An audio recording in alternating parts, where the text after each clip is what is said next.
she learned.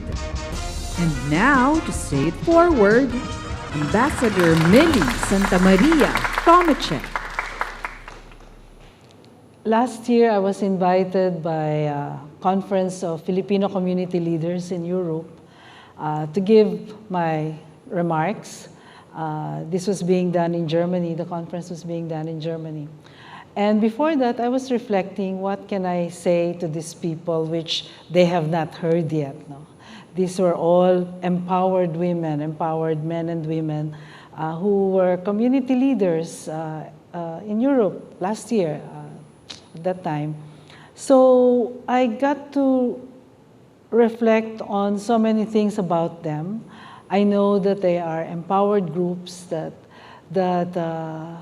they were very strong women, very strong men and leaders, but they were also having their little problems, little conflicts. It's not a joke to lead an organization. It's not a joke to handle people of different characters, diba? We are all very different from one another, and there's not one of us who is the same. So just imagine all of these leaders handling people of different characters and different needs, different interests. No? And so I knew they were having conflicts one way or another. I knew they were having conflicts among organizations, within organizations. So I said, maybe I should talk on us being peacemakers, that we all have to put on this kind of an attitude of being a peacemaker in our lives. Peacemaking is not just the role of our leaders of government. Peace is not just peacekeeping is not just the role of all those blue beret soldiers of the United Nations in countries of conflict like Iraq, Syria. Peace is a responsibility of all of us to promote peace. Even our Lord mentioned that we have to be peacemakers. We have to be children of God, and therefore we have to be peacemakers. And so I said, this is very important, especially for leaders, especially for people who have big responsibilities, that they feel that they should also own that sense of being peacemakers among themselves. And so I told them that, I gave that as the theme of my remarks. It was very well received. I said that, well, you know, it's very easy to say that let's all be peacemakers, but it's really very difficult to do it.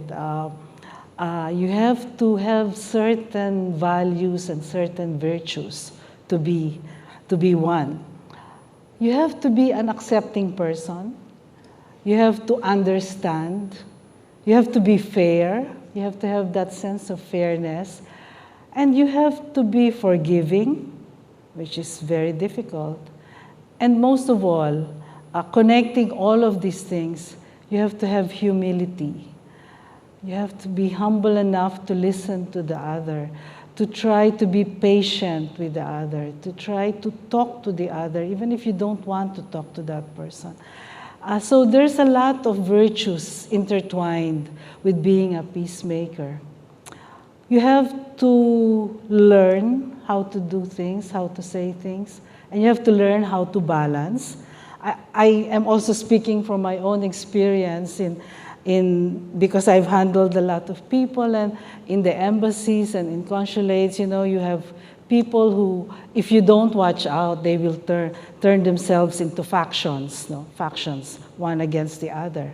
But you have to kill that, you have to arrest that when you see the signs that will happen. So you have to balance things, and you have to reflect. You have to understand why all of this is happening, and you have to also act on it. But most of all, you have to finish it with a resolution. You have to resolve. You have to do something about that conflict. No?